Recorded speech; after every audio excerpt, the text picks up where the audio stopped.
very first time I went to stay with Ajaan Fuang, there was another young man who had just ordained. And it was one of those ordinations that actually his fiancé had forced on him. She said, if you don't ordain for a couple of weeks, I don't want to marry you. So he ordained as a monk for a couple of weeks and actually discovered he liked it a lot more than he'd anticipated. And so when the day came for him to go back, he was beginning to feel doubts about whether he wanted to return to lay life. And so that night Ajaan Fuang gave a Dhamma talk on how when you come into this world, you don't come alone. You have your parents, you have other people who nursed you through life, raised you up, and so you have responsibilities to them. And so the next day the young man went off, and a few days later disrobed in Bangkok. And about a week later I was beginning to feel bad about being a monk. I was being selfish and just looking after myself. And so that night he gave a Dharma talk on how, he said, when you come into this world, you come in alone. You're responsible for your own birth, you're responsible for your own actions. You're going to be responsible for how you die. And of the two, I think the second teaching was the more true. When you come right down to it, there's a part of you that's totally alone as you come into the world. Totally alone as you live here. Even when you're with other people, there's a part of your own internal dialogue that's just you, between you and yourself. And that's what you've got to be responsible for. It would be nice if we could provide for each other's happiness, and we can a little bit. But for the really deep down parts, that's something that we each have to be responsible for ourselves. And if you constantly worry about this person, that person, no matter how close you are to them, there's going to be a part of you that gets neglected. The part that you really are responsible for. And this is a lot of what the Buddhist teaching is about, that you've got to take responsibility for yourself. Because who's making the decisions? You can't say, well, someone else made that decision for me, or this person made that decision for me.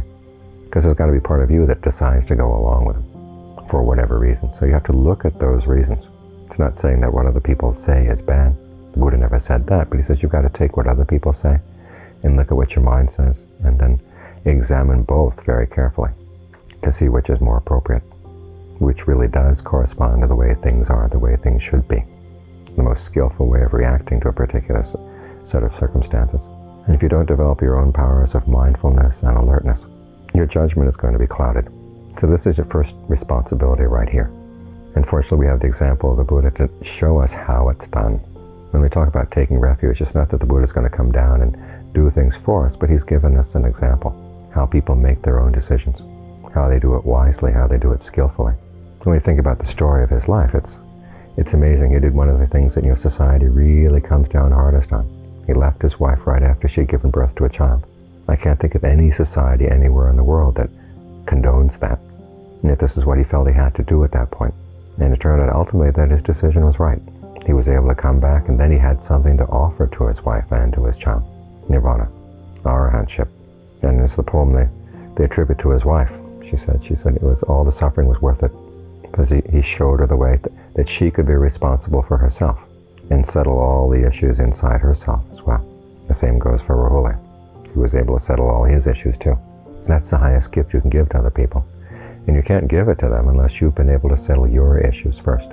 So this is where your first responsibility lies. Straighten out the affairs in your own mind.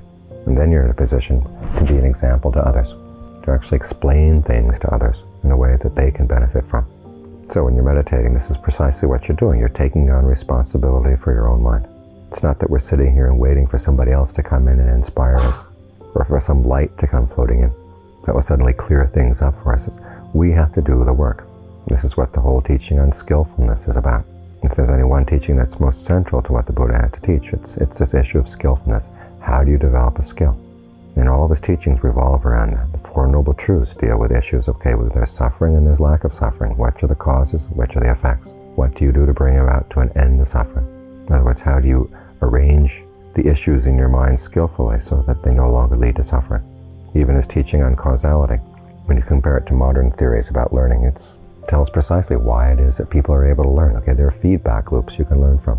And you've got this quality of attention in your mind, which focuses on this, focuses on that, asks questions, frames issues so that you can work on them. So it's not just sort of a rote feedback like in a thermostat, but there's this element of attention and intention in there as well, all of which explains why we're able to learn. And it's because we're able to learn that the teaching is there, that the teaching is useful for us. Because the Buddha teaches us how to frame our own questions. And as we get more and more skillful about it, we begin to get a better and better sense of which questions in life are worth focusing on and which ones are best left aside. Which ones are really important, which ones are only secondary. So when you're meditating, part of the issue is learning how to ask the proper questions. Start, okay, why can't I see things clearly in my own mind? Why is everything a mess? Okay, because it's not quiet enough. Okay, what do you do to make it more quiet? So you work on that question.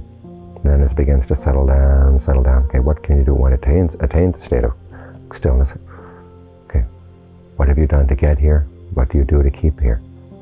Then as you get more and more stable in that particular level of stillness, okay, is there still some level of suffering or stress in here? When the mind is really still, it's hard to talk about suffering, but there is stress. So where is it? What goes along with it? So it's a teaching on how to frame questions, because it's only when you frame the questions that you learn. And it's only when you look at your own mistakes, honestly and truly. That's why the Buddha, his first requisite for someone who is going to study with him, he says, give me someone who is honest and no deceiver.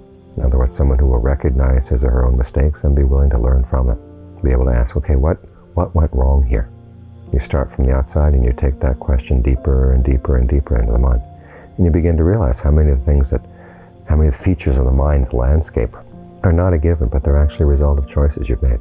And you begin to get a sense of which choices were skillful and which ones are not. And this inner landscape here becomes a lot more malleable than you thought it could be. And then sometimes when you ask the right questions, everything gets turned around for the better. So we're working on these two qualities, the intention and attention. The intention right now is to be mindful, get the mind to settle down. Attention is watching, okay, is it really working or not? If it's not, what can you do to make it work better? So you learn how to get these two qualities of the mind closer and closer together, clearer and clearer as the mind grows more still. So you can start making the right choices. And as your level of skill gets so great, okay, then finally you can go beyond even them. Things begin to really open up in the mind. Then you see that what the Buddha taught is really there. There really is a deathless. And when you get there, you realize, okay, it was through your own actions that got you there. But at that point, even the sense of you, it doesn't even exist in that particular state. But it doesn't matter, because it is the ultimate in happiness, ultimate in well-being. But you know what led to it. And that's what can be taught to other people. So you do this, you do that. This is what worked. And when you're talking that way, then you're talking with confidence. It's not just something you read in a book, not some theory you've got, but it's something that actually worked inside you. Once you found it worked inside you, okay, then you have something really to offer other people that's really special. And it's not just the kind of companionship that's desperately trying to make up for that big lonely hole inside that each of us tends to carry around. You've been able to work through that lonely hole in yourself, so it's not lonely anymore. And then you have something to share to other people that's really outside of the ordinary. So this is what it's meant by taking responsibility for yourself. That gnawing sense inside that something's wrong, something's lacking. Well, you look into it to see exactly where it is. And what it comes down to is there's this huge lack of attention, lack of awareness of what's going on inside. Kind of a bewilderment. The Buddha said that's how we approach suffering, is that there's a sense of bewilderment. How does this happen? And two, then there's a search for somebody else to help show you the way out. And most of us put those two qualities together in very unskillful ways. But when you learn how to put them together in a skillful way, and the bewilderment turns into articulate questions. And the search for someone outside is someone who can act as an example for what I can do. We've got the Buddha, you've got the Sangha, the noble Sangha.